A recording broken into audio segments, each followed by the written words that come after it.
Hello दोस्तों, कैसे हैं आप। राइस फ्रॉम द रेबल के एपिसोड 45 के साथ हाजिर हूँ। एपिसोड की शुरुआत में जियो एकदम हैरान होता है और कहता है कि तुम मुझे क्यों मारना चाहते हो, क्या तुम ली जोंग के साइड पे थे। और वो जियो के ऊपर अटैक करते हुए कहता है कि तुम्हें समझने में बहुत देर हो गई है, पर अब तुम मरने वाले हो। और जियो अपनी तलवार से उसे डॉच करता है उस अटैक को, और उसका प्रेशर इतना होता है कि वो पीछे खिसक जाता है। और जियो अपने मन में कहता है कि कमांडर डिंग तो बहुत ज्यादा ही पावरफुल है और मैं इनके सामने नहीं टिक सकता और मुझे यहाँ से भाग ही जाना चाहिए। और जियो जैसे ही वहां से भाग रहा होता है, कमांडर डिंग एकदम सामने आ जाता है और उसके ऊपर अटैक करते हुए कहता है कि मुझे पहले ही पता था कि तुम यहाँ से भागने की सोचोगे पर तुम यहाँ से नहीं भाग पाओगे। और वो अटैक जियो को लग जाता है और उसके कारण वो दीवार पे लग जाता है। और कमांडर डिंग उससे कहते हैं कि भले तुम कितने भी स्ट्रॉन्ग क्यों ना हो, पर तुम जैसे लड़के को मुझे खोना पड़ेगा। जियो खड़ा होते ही कहता है कि मैंने कभी नहीं सोचा था कि कमांडर डिंग भी वो लीजोंग की तरफ होगे। कमांडर डिंग जियो से कहता है कि तुम ऐसे कैसे बोल सकते हो जबकि तुम्हें पता ही नहीं कि इस वर्ल्ड के कितने अलग अलग कलर्स हैं और कितने अलग अलग चेहरे हैं। और एक और बात, इस दुनिया में ना ही कोई अच्छा है ना ही कोई बुरा, सिर्फ वही डिसाइड कर सकता है जो सबसे ज्यादा स्ट्रॉन्ग होता है। और वो जियो के ऊपर फिर से अटैक करता है, पर जियो अपनी स्किल एक्टिवेट करते हुए उसके अटैक को डॉज कर लेता है। और जियो कहता है कि इसके जितने भी अटैक अब तक मेरे ऊपर किए हैं वो मैं कभी नहीं उसको डॉज कर पाता, पर मैं जो जो स्किल यूज कर रहा हूँ उसके कारण मैं अगर और भी ज्यादा यूज करता रहा तो मेरी जो स्किल है वही मुझे मार देगी।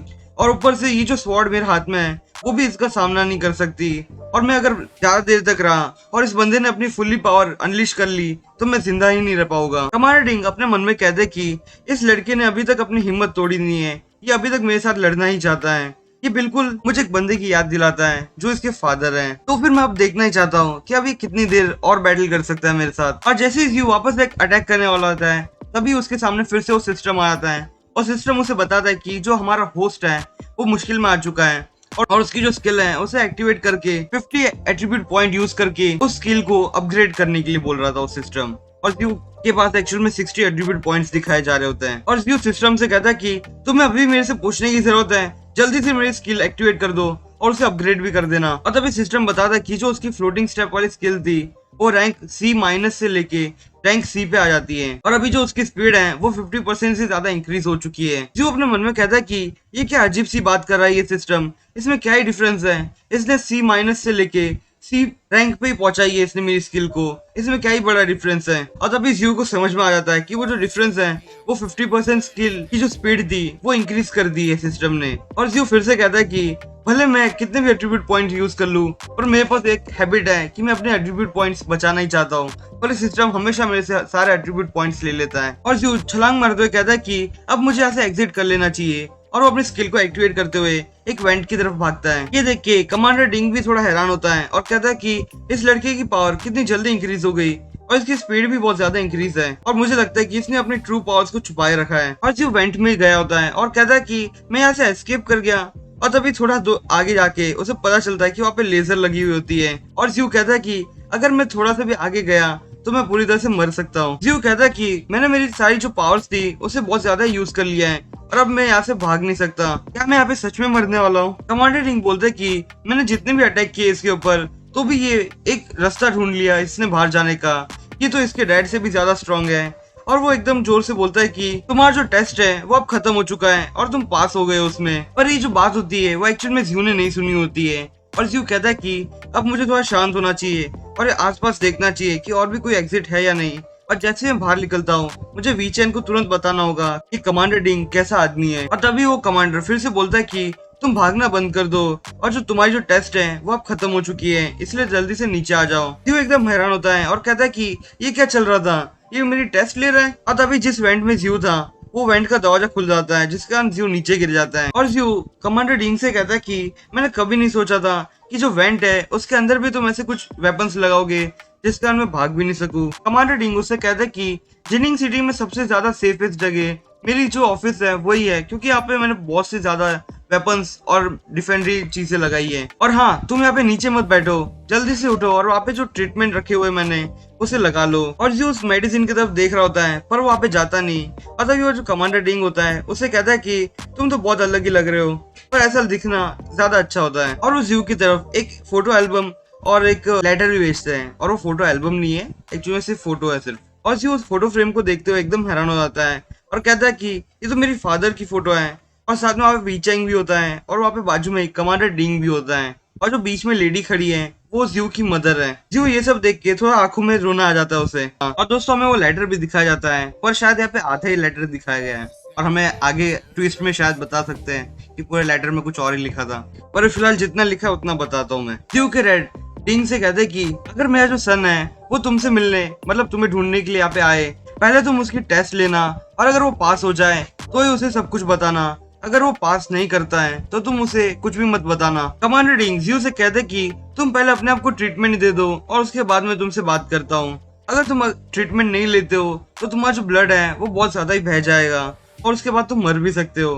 क्या तुम ऐसा करना चाहते हो? और जियो अपने हाथ पे बैंडेजेस लगाने लग जाता है और उसे बहुत ज्यादा दर्द हो रहा होता है और वो चिल्ला भी रहा होता है थोड़ा थोड़ा। और कमांडर डिंग उसे पूछता है कि तुम ऐसे चिल्ला क्यों रहे हो और ऐसा एक्ट मत करो कि तुम्हें दर्द हो रहा है, और पहले तो तुम एकदम एक्शन मूड में थे और अभी तुम्हें दर्द भी हो रहा है। जियो कमांडर डिंग से बोलता है कि ये तो नॉर्मल सी बात है, अगर किसी को चोट लगती है तो उसे थोड़ा सा दर्द होगा ही ना, और मैंने यहाँ पे मेरी बहुत ज्यादा ही पावर यूज कर ली थी इसलिए मुझे बहुत ज्यादा ही दर्द हो रहा है। कमांडर डिंग उसे बोलते कि मैं सिर्फ तुम्हारी फादर की बात को पूरी कर रहा था और यहाँ पे मैं तुम्हें मारने की कोई भी कोशिश नहीं थी मेरी। और हाँ, अब तुम समझ गए होगे कि तुम्हारे फादर के बीच में हम दोनों का क्या रिलेशनशिप था।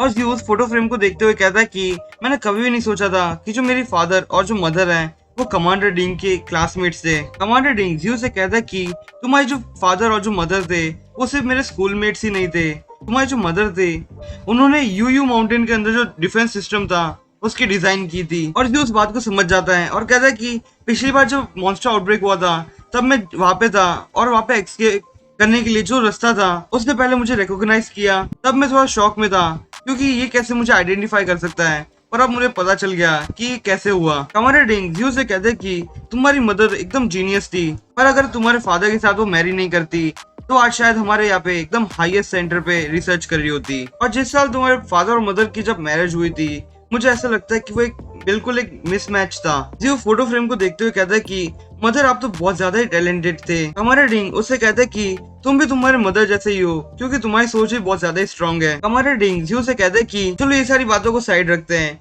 और जो मैंने तुम्हारे फादर के साथ प्रॉमिस किया था अब उसे पूरा करने की बारी आ चुकी है। और हाँ, अब मैं तुम्हें बताने जाऊँ उससे पहले तुम मुझे ये बात बताओ, अब तुम्हें जियो फैमिली का बहुत बड़ा सच पता चल चुका है तो तुम अब यहाँ से पीछे जाने की सोच रहे हो क्या? पर मैं तुम्हें बता दूं तुम यहाँ से पीछे नहीं जा पाओगे क्योंकि जो तुम्हारे एनिमीज हैं वो अभी लीजोंग के जैसे तो नहीं है क्योंकि वो बहुत ज्यादा स्ट्रांग होने वाले अब से, क्योंकि अब वहाँ पे प्रोस्पेक्टिव एडवांस स्टार जनरल्स भी आ सकते हैं, वॉर गॉड रैंक इलाइट्स आ सकते हैं और वो सब इतने स्ट्रांग होते हैं कि तुम उनके सामने बैटल नहीं कर पाओगे और क्या पता कि तुम वहाँ पे शायद मर भी सकते हो। जो कमांडर डिंग से कहता है कि ये डेथ क्या होती है, मैं इस चीज के बारे में कभी भी डरा हुआ नहीं होता है। और हाँ, मैं जिनिंग सिटी में मेरे फादर का सच जानने के लिए आया था और अब मैं बहुत ज्यादा आगे निकल चुका हूँ तो अब मैं यहाँ से पीछे कभी नहीं हटने वाला। कमांडर डिंग खुश होते हुए कहते कि तुम्हारा आंसर तो बहुत अच्छा था, अब तुम पूरी तरह से पास कर चुके हो हर एक चीज को। जियो थोड़ा हैरान होता है और कहता है कि ये फिर से मेरी टेस्ट ले रहा है, अगर मैं यहाँ पे टेस्ट में पास नहीं होता तो ये मेरे को कुछ भी नहीं देता। कमांडर डिंग कहता है कि तुम इतना मत सोचो, जो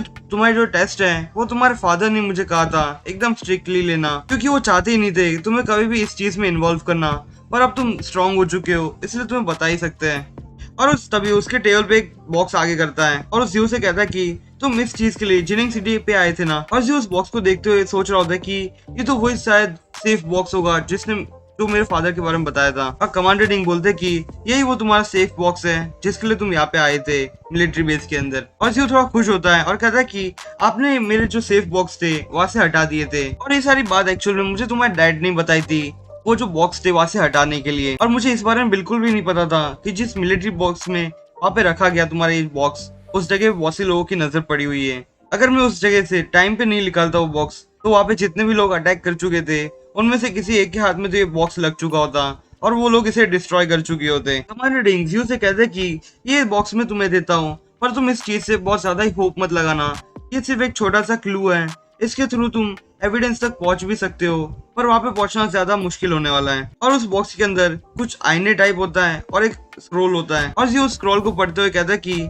ये डोंग हाई सिटी का बारे में बताया जा रहा है, और वहाँ पे एक्चुअली में बताया जाता है कि जो पूरी जो सिटी है वो एकदम हाईएस्ट मॉन्स्टर का नेस्ट है। तो दोस्तों आज के लिए बस इतना ही, मैं आपसे फिर मिलूंगा इस सीरीज के अगले एपिसोड के साथ, तब तक के लिए बाय।